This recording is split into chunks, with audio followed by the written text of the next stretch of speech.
Spotlight is a production of CTNY, the Catholic Television Network of Youngstown. It seeks to spotlight people, places, and events from around the Diocese of Youngstown that promote the new gospel of joy called for by Pope Francis.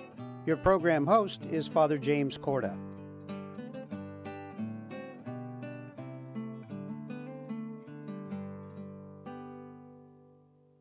Hello and welcome to this edition of Spotlight. I'm Father Jim Korda. During this series of Spotlight, we're going to celebrate the 75th anniversary of the Diocese of Youngstown. And to help us celebrate is Lou Jacquet. Welcome to Spotlight. Thank you, Father. Lou, you are the former editor of the Catholic Exponent, a paper near and dear to the hearts of many in our diocese. Before we talk about the Exponent, let's talk a little bit about you. Tell us about yourself, where you're from, where you grew up, and how you found yourself here in the Diocese of Youngstown. Wow, that could take several hours, but basically the story was I grew up in Cleveland. I was born in Bedford, Ohio, and grew up in Cleveland. And when I was a former high school teacher, taught at Lumen Cordium in Bedford, Ohio, and I decided I'd always wanted to be a journalist, so I went back to graduate school. And when I came out, I had it all set to be, I wanted to follow my dad. He was an associate editor for Standard Oil magazine, Ohio magazine. And when I got out, no jobs. So I ended up, my dad found me a job in the Catholic Universe Bulletin. It said in Cleveland, it said Youngstown, Ohio was looking for a reporter at that time. And so I drove down, and Denny Finneran, the editor, hired me on the spot, which was a big shock to me, because I came down to thinking I would just be interviewed, and I came home with a job when I was 27, and it started 35 years of Catholic press work, so it's wonderful. Been a real blessing, yeah. That's good. Well, we know that the Catholic Exponent has been around since the founding of our diocese. Tell us what you remember about the early days of the Exponent. What was it like? Who was in charge, and how did it operate? Well, the Exponent, of course, was formed at the time of the diocese 7 years before I was born, so I don't have too many memories of the beginning of it. But the early years of the Exponent, we were all part, from 1943 to 1989, part of the Catholic Press Union, which was 3 papers, Cleveland, Toledo, and Youngstown. And Cleveland was always in charge of everything except everything local here was sent to Cleveland to be put together. And so the first editor was Otto Bordenkircher, and there might have been 1 or 2 others in the middle that were there for a short time. But then in 1962, Ed Barman became the editor. He came from Columbus, and he brought with him Denny Finneran, who was the associate editor for 10 years. And then Denny became sort of a local legend here. He was here from as editor from 72 to 95, 96, when I became editor. So there was that long history of really continuity going way back. The paper, the old days, things were so different than they are now with the technology. We actually, the layouts were done here. This is well before I ever got here. They were put together and sent up on the Greyhound every night to Cleveland, where they were laid out and put together. And can you imagine that? The Greyhound. I mean, that's how different the world was. Well, you know, it's hard to believe that we did things like that back then. But technology and the way we do things changes so rapidly, and things could be done in the blink of an eye. People can be in another part of the world in a matter of hours if they needed to be. You know, so that's how the news is, though, isn't it? You know, the news is just so much for just the moment. And why is it important for us as people of faith to be part of all that, to be part of telling the news? Well, I think the thing is, you know, if you look back to when I began, and I was in graduate school at Ohio University in 1976, and we were still using Selectric 3 typewriters, and we were, the last week of graduate school, one of the professors said, "There's something new coming along now, there's computers, but don't worry about it," because we had never used it. That's the arc of the career that I have had in the Catholic press. Everything is lightning speed now. And it's so important for people to be able to know how to hear the news. You know, that's the importance of the Catholic press. Anybody can pick up Time. Well, they can't pick up Newsweek anymore. It doesn't exist. But Time, they can go to all the 24-hour channels and so forth. But they don't have the faith perspective. And that's what the Catholic press does. There's still about, I believe, 175, 150 Catholic newspapers across the United States covering their local area and really helping people to get the sense of what's the news of the day and how to look at it from the Catholic perspective. And even though the news changes, why is it important for us to still convey the news as a newspaper? You know, sometimes we hear things and it's already old, but why is it still important for us to be part of that dynamic? Well, I think a lot of it is that people have short attention spans. And television has so many gifts, but one of the gifts it doesn't have is many times on the interviews being done on national television, they'll give somebody 30 seconds a minute to convey some concept. With the Catholic press, one of the great benefits we had is that you're giving people something to hold, or you're giving them at least online something where they can look at it, they can bring it back up, they can really study it, and they can go in to parish discussions or whatever pretty well informed. You know, and that's so critical. One of the great problems we've had in the Catholic Church for so many years, everywhere, is that not enough people know enough about their faith.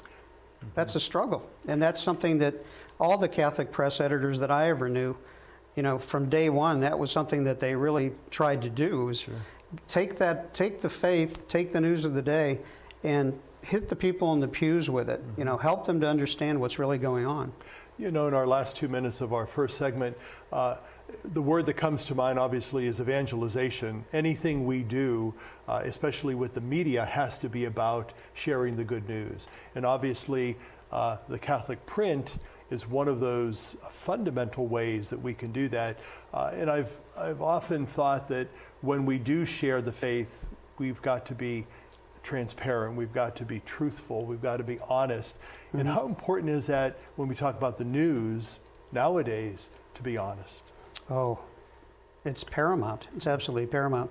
I've always felt, in the Catholic press in particular, if you have bad news in a diocese, and it's sad when you do, but get it out there. Bishop Malone was excellent about that. You know, if you have something, put it out, let people know about the truth, and move on.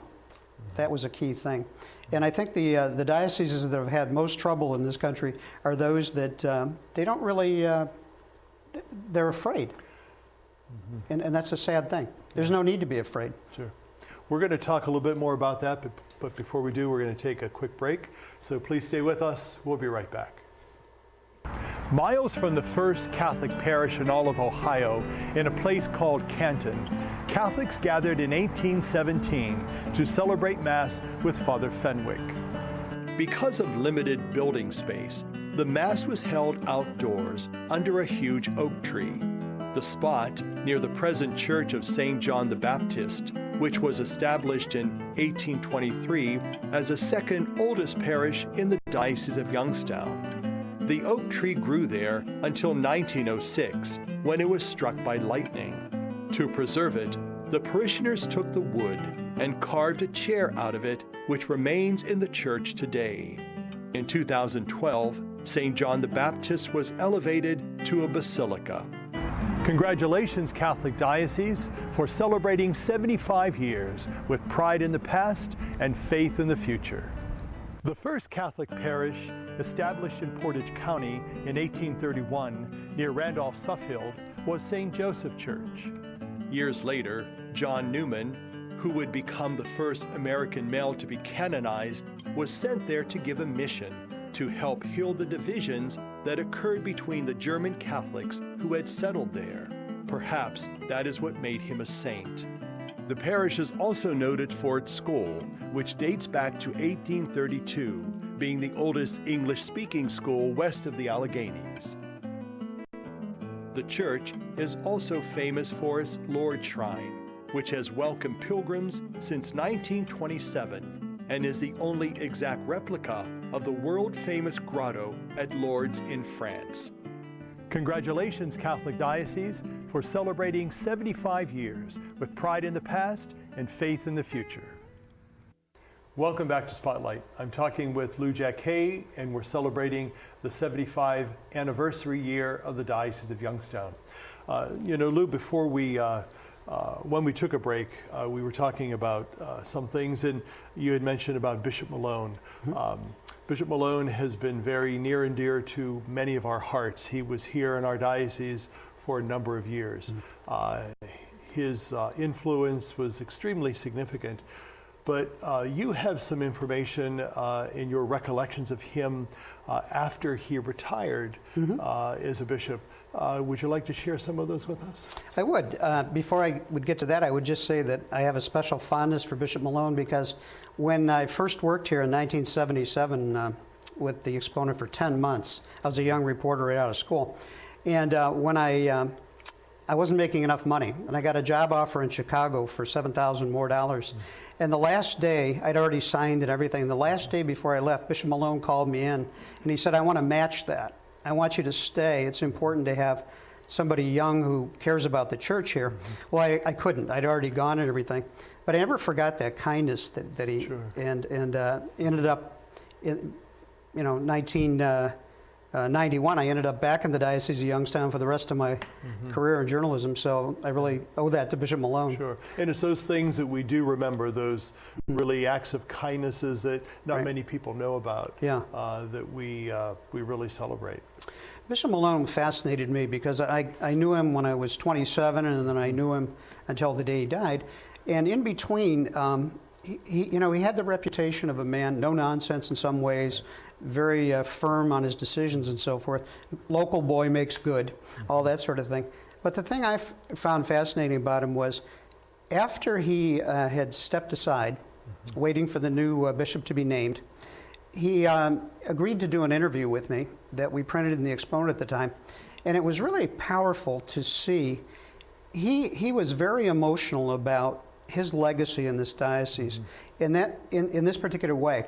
He said that he loved being the bishop. He loved the good things and the difficult things. But the thing that hurt him personally was that Bishop Walsh had been the builder. He had been here during that time of incredible expansion in the schools, bricks and mortar, all these wonderful things, the programs being started, carrying on from Bishop McFadden and so forth. And yet, Bishop Malone said the thing that hurt him or he struggled with, and he was very emotional about it as he talked about it, was he had to be the man to begin to bring the diocese down to size, to begin to close things, to begin to make the tough decisions. And at that point, he actually had tears welling up in his eyes, which just amazed me that he would be that open with me. And I never forgot that. A fascinating man in that way. Sure. But as you reflect on that, as I was thinking about that when you were sharing that experience, that's the hallmark, I think, of a good and generous administrator, to understand the need when to bring things in and when to let things grow. Or, it's part of who we are as a church even. Let's face it, many things over the years in the life of the church have changed. Many of our churches and parishes that we used to have around are no longer with us, and the same with the lives of people. And so I think, understanding that as things change, that's really the only constant, is a change is always occurring, it's always happening. And we have our particular mark on that. So I give him credit for saying that, but also for being a good administrator, because I think that's what we needed at that time. And he said very openly, he said, a bishop is here for a certain amount of time, as are the leaders that he chooses for different positions. And then he said, you get off stage. The next generation comes on, and they have new decisions and new challenges. And he said you have to put aside your ego about it. Sure. Interesting to hear that. Yeah. Well, it's true, I think, for pastors. When a new pastor is assigned, a good pastor who is retired from the place or who has taken on another assignment does not always go back to that old parish where he was before, because it's not always in the best interest of the present pastor. So you do that with a little mindfulness and thoughtfulness and kindness too. Let's talk also about some of those other people that you've had the opportunity and the pleasure to interview. Anyone else that kind of stands out, or any particular issue that you focused on or talked about over your many years as the editor? Well, I think over the course of my career, interviewed probably about 750, 800 people in 5 different dioceses. So, including people like Ray Rep, a very fascinating guy, came up with that music right out of Vatican II. And people play Here We Are All Together and that sort of thing in that whole era. And Ray Rep would say something like, I wrote those for 5 seminarians. I never expected them to get out and be seen anywhere else. So people like Ray Rep was interesting. I interviewed Mother Teresa in another diocese when I worked there. Fascinating person, small, but commanded the room, completely commanded the room, and humble as could be. I'm trying to think of some of the other people. I interviewed Bishop Worrell. I interviewed cardinals a couple of times, the apostolic delegate, things like that. But in the diocese, I had a particular focus as editor, and that was to bring the different parts of the diocese together. I always felt if you have a good idea in Canton, the people in East Liverpool should know about it. If somebody in Ashtabula comes up with a new concept, the people in Youngstown should hear about it. And we always tried to do those kind of stories where there'd be more getting together in the diocese and less sectarian. What's the word I want? Less focusing on your local area. Sure. So, well, it's interesting that partisanship, for lack of a better word, tends to be part, I think, of every diocese. And the larger the diocese, the more it is. And so I think you were very wise to try to bring that sense of unity among the 6 counties in our diocese. We only have a minute left of our middle segment, so we'll probably talk a little bit more about that in just a moment. But I think that whole idea of what the Catholic exponent should do is certainly something that you brought forward. And we're going to talk a little bit more about that in a moment, but we're going to take a quick break. Stay with us. We'll be right back. After the Catholics of Warren stopped meeting in their homes and organized a structured parish, they used a former Episcopalian church for their worship. St. Mary's Mission was established in 1837, yet the first resident pastor did not come to the parish until 1868. Other parishes quickly grew up in Trumbull County, including St. Stephen Niles in 1853, St. Patrick Hubbard in 1869, St. Vincent de Paul Vienna in 1871, now called St. Thomas the Apostle, and St. Rose Gerard in 1892. The other 15 parishes in the county were established after the turn of the 20th century. Congratulations, Catholic Diocese, for celebrating 75 years with pride in the past and faith in the future. In 1850, a Catholic mission was established in Conneaut, making it the first organized Catholic presence in Ashtabula County. It wouldn't be until 1864 that an actual building was purchased to serve St. Mary Church. 8 years before the construction of St. Mary's Parish Church, St. Joseph Church in the city of Ashtabula was established. Parishes in Conneaut have aligned under the title of Corpus Christi Parish, and in the city of Ashtabula as Our Lady of Peace Parish.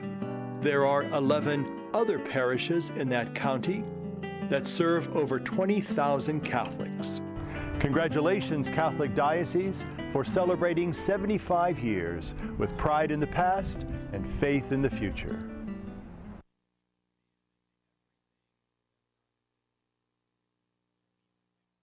Welcome back to our show. I'm talking with Lou Jacquet, former editor of the Catholic Exponent.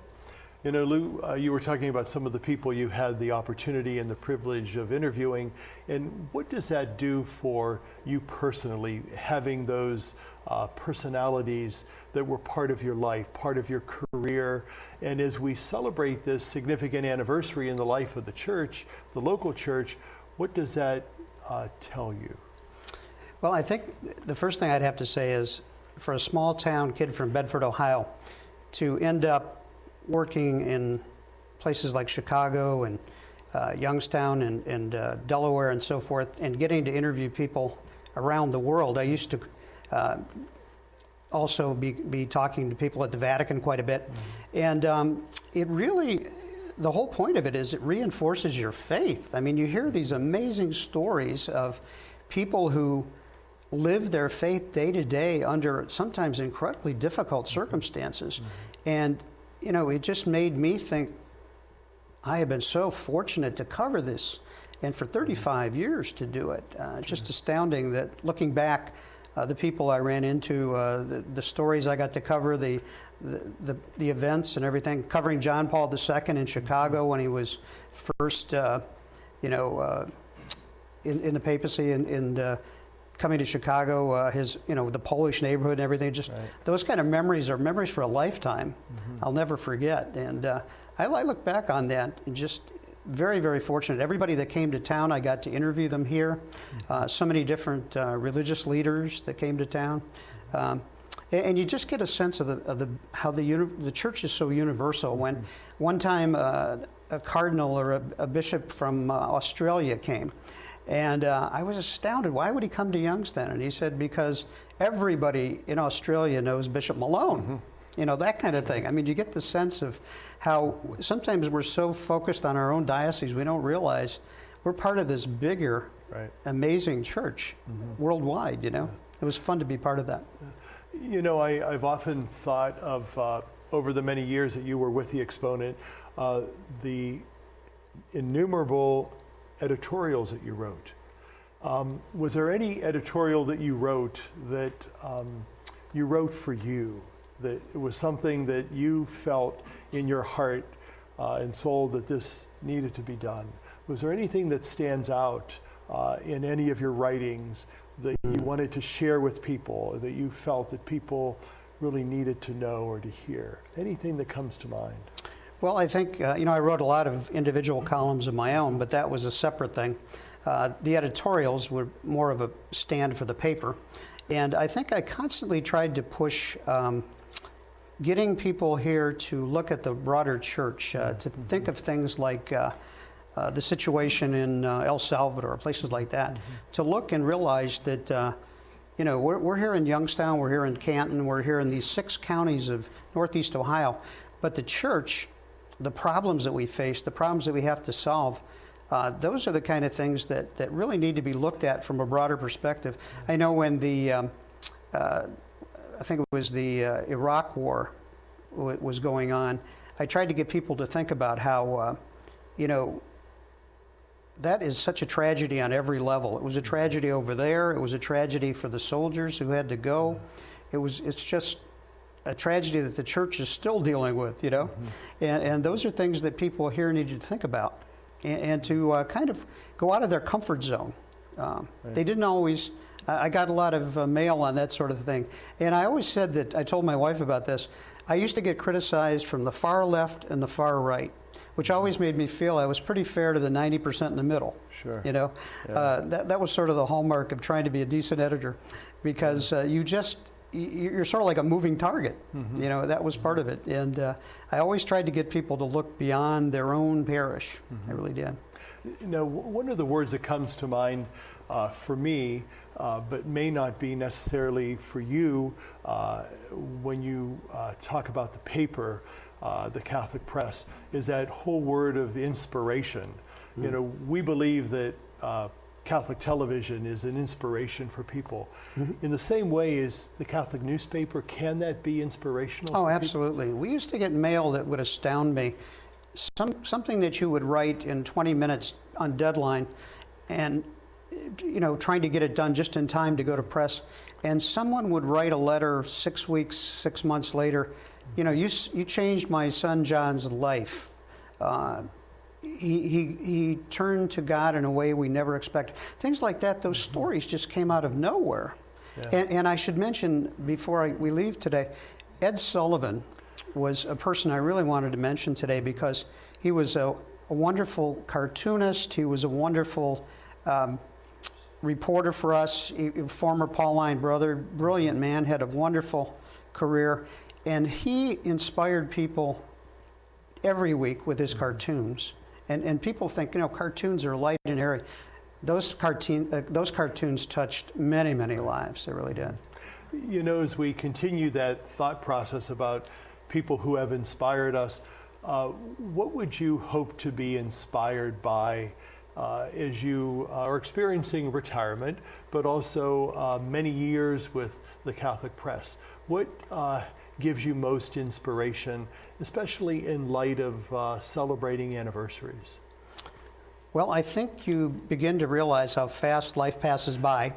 You know, I'm closing in on 70 now, and that seemed impossible when I started in the Catholic press as a young kid.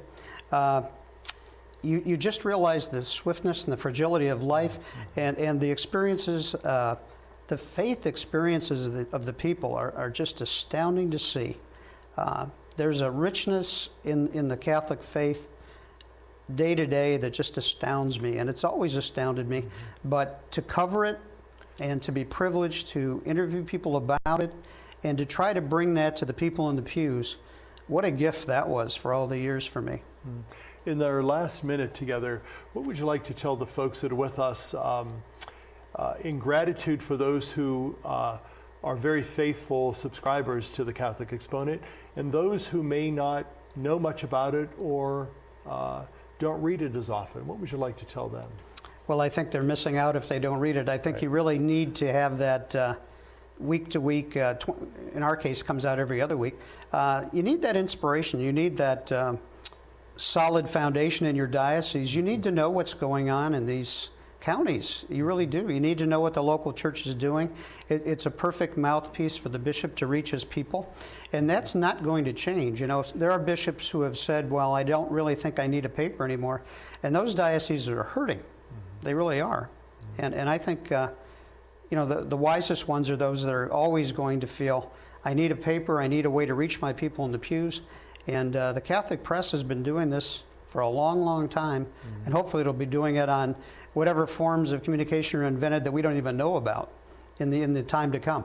Well, Lou Jacquet, thank you so much for your presence on our show today, but also for your many years with the Catholic Exponent. They were fruitful years for us, and we are seeing the fruits of those blessings now. So thank you very much. Thanks so much, Father. And thank you for being with us. Have a good day, and God be with you.